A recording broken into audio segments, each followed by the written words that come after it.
consumen? Esta cuñada de 15 años me da lo mismo, Tejena. No, eso está mal, señor. ¿Por qué va a estar mal? Ah, pero vos no tenés hija. Tengo. ¿Y te va a gustar que un señor diga por tu hija de 15 años que le puede comer? Acomodo que ya desquites a tu ahí no pañengo. 2 niñas menores de 14 años dan a luz todos los días en Paraguay. Paraguay es el país del Cono Sur con la tasa más alta de fecundidad adolescente. De cada 1.000 mujeres adolescentes, 72 dan a luz entre los 15 y 19 años. Y entre niñas de 10 a 14 años, los números crecen de una manera preocupante. Estas niñas pertenecen a los sectores socioeconómicos más desfavorecidos y vulnerables.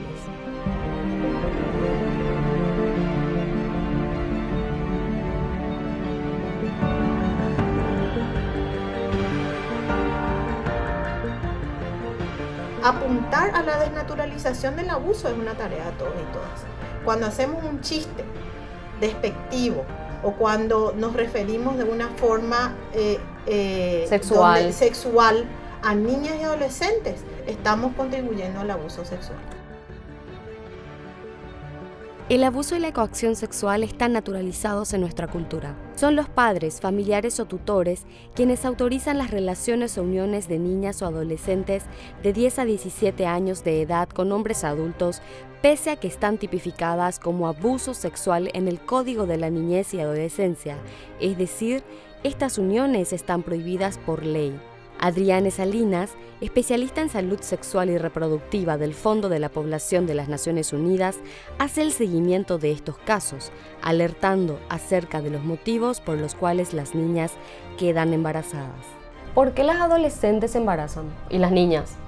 Bueno, las niñas y las adolescentes se embarazan por vulneración de los derechos, a consecuencia de las inequidades, ya sea la principal es falta de acceso a información, situaciones de abuso y de violencia. De hecho, 4 de cada 10 niñas en Paraguay estaban en pareja al momento del parto, si bien nuestra ley solamente habilita las uniones o el matrimonio a partir de los 18, ellas estaban en pareja, ¿verdad? Pero hay también una excepción en la ley que dice que también pueden casarse a los 16 si tenían permiso de los padres. A los 16, pero de las niñas que estoy hablando son menores de 15. La responsabilidad de que niñas y adolescentes en Paraguay se embaracen es una responsabilidad de todos y todas. O sea, la vulneración de los derechos está ocurriendo porque estamos fallando como país en garantizarles sus derechos.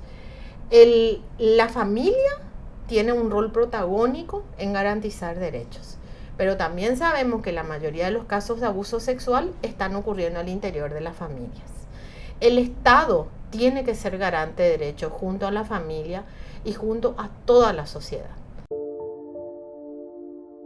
En una cultura en la que se cosifica a las mujeres y niñas, es necesario entender que son los adultos los responsables de reducir los efectos de esta realidad. Mantener relaciones sexuales con una menor de entre 10 y 14 años es un crimen, aunque los padres hayan autorizado. Claudia Sanabria, directora de Género del Ministerio de Salud, recuerda que las adolescentes deben estar protegidas en sus derechos, no expuestas, aunque existan grupos que se resisten a hablar de esto. Ustedes saben que hay 2 niñas por día que se quedan embarazadas, ¿verdad? En donde hay que visibilizarlo, hay un agresor, es decir, si ellas quedan embarazadas y esto es un tipo penal en Paraguay, es decir, en Paraguay dice la ley que cuando hay una menor de 14 años que está en relación con un adulto, tenemos un crimen. No es ni siquiera un delito, es un crimen porque la pena es de más de 15 años, es decir, es un crimen. ¿Y dónde está esa persona? Por tanto, entonces hay que identificar el caso y hay que deconstruir esto que está muy naturalizado también, porque también muchas veces pasa que el mismo actor jurídico, social, el que sea, dice, no, pero hay que ver si está acompañado de la madre. Si la madre consiente, hay que ver qué hacemos.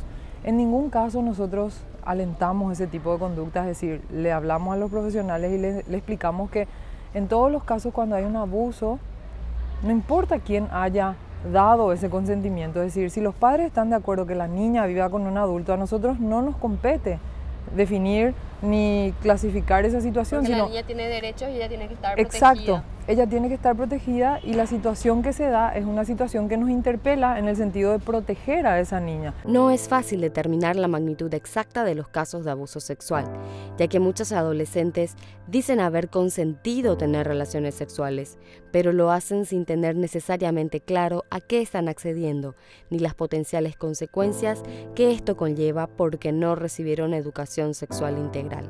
Una educación sexual integral y de calidad basada en evidencia científica es fundamental y necesaria para que niñas y adolescentes se empoderen en derechos y entiendan las potenciales consecuencias. Estamos hablando de más de 630 promedio de nacimientos por año que están registrados hoy a nivel del sistema público, tanto el registro y el Ministerio de Salud Pública, con lo cual, digamos, hace que realmente que esta cifra realmente sea alarmante, y todavía más alarmante adicionalmente es que el número de embarazos adolescentes va aumentando cada vez, llegando a más del 20% del total de los nacimientos anuales. Entonces realmente estamos teniendo problemas justamente en todo lo que es la línea de prevención principalmente, y un poco para volviendo atrás, no dejar de mencionar que todos los casos de niñas madres, ¿verdad?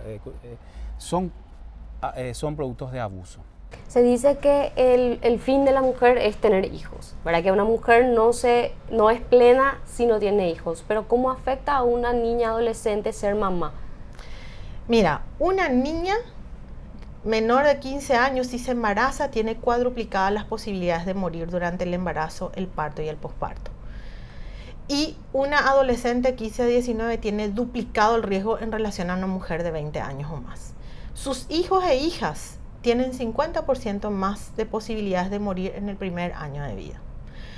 Además, sabemos que perpetúa el círculo de la pobreza, les expone a no poder concluir sus proyectos de vida y a no tener trabajos dignos a futuro. De ahí que el embarazo adolescente impacta no solo en la vida de las niñas, impacta en sus familias e impacta en las generaciones futuras de estas niñas y adolescentes. Entonces, cuando una sociedad se pregunta si una niña de 12 años quiere o no ser madre, es una sociedad que no está teniendo el mensaje claro. Es decir, una niña de 12 años no puede manifestar su voluntad en relación a querer o no ser madre. Ella lo que puede decir es que quiere sus derechos y que tiene que desarrollarse conforme a su edad evolutiva, ¿sí? Entonces hay unos adultos que deben proteger y guiar ese desarrollo en ese sentido. Está mucho realmente todavía algunas intervenciones porque culturalmente se cree por un lado que el niño todavía es un objeto de objeto familiar, entonces yo puedo hacer, entonces a veces todavía la gente, digamos, dice, bueno, acepto esta relación adulto con una niña menor de edad, por ejemplo. ¿Por qué? Porque ese adulto va a ser el proveedor que puede ayudar a la economía de la familia. Entonces, eso es un tema cultural también que queremos romper, ¿verdad? No es normal una relación de un adulto con una niña, no existe eso, y eso a veces culturalmente es todavía muy aceptado, ¿verdad? Entonces, esas son las cosas que tenemos que ir rompiendo. No es parte de la cultura que un niño esté siendo abusado por un adulto, ¿verdad? Es la persona adulta la que tiene que saber que está mal que ella se relacione con una persona con menos de 18 años. Está mal porque no tienen iguales capacidades de negociación, porque hay una relación de poder donde la otra persona no está pudiendo decidir realmente de forma libre qué es lo que quiere.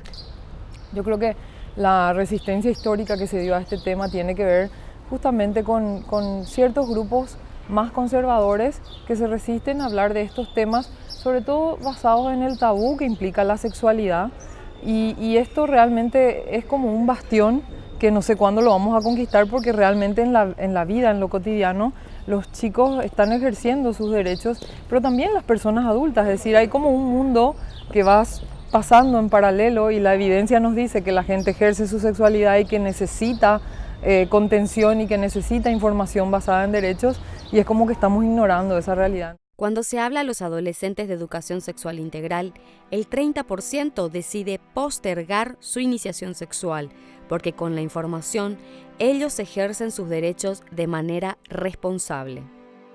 Es imposible entender acabadamente este drama social de tener más de 630 partos anuales de niñas y adolescentes sin abordar el aspecto de la sexualidad y la necesidad de educar a los niños en el conocimiento de qué comprende su cuerpo.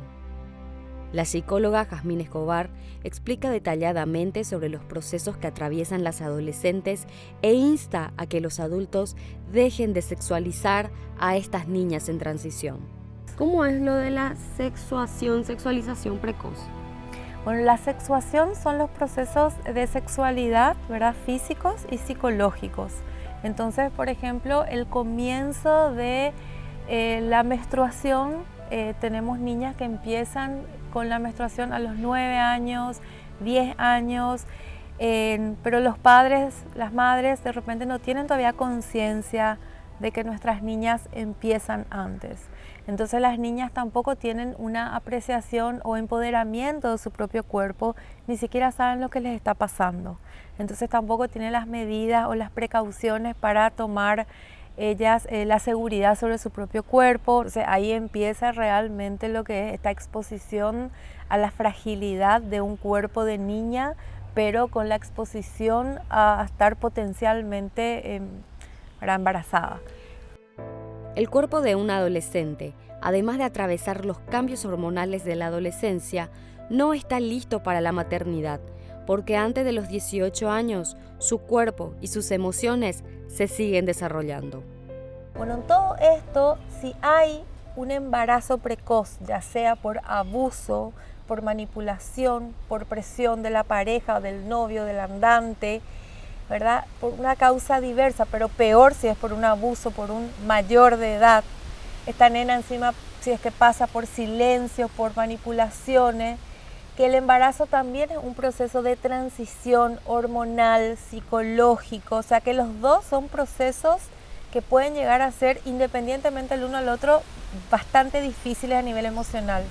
Si ocurren al mismo tiempo, se hace intolerable. O sea, una adolescente se le es intolerable estar expuesta a un embarazo donde no entiende su propio cuerpo, que está en cambio. No es una adulta que tiene consolidado un proceso emocional, físico, biológico, hormonal, y ahí empieza el cambio. Y que decidió ser mamá y que buscó ser mamá. Cuando vos le hablas a los chicos y a las chicas sobre sexualidad, incluyendo todos los criterios que han demostrado ser eficientes en una educación sexual, el 30% de ellos deciden retrasar el inicio de las relaciones sexuales y casi el 40% de ellos reducen el número de parejas sexuales a lo largo de la vida. Realmente acá estamos hablando de un cuerpo biológico y estamos hablando de una mente. Por más que haya una menstruación y el cuerpo se haya embarazado, esta mente no está lista. Acá tenemos una disociación, por más que hablemos de un cuerpo integrado.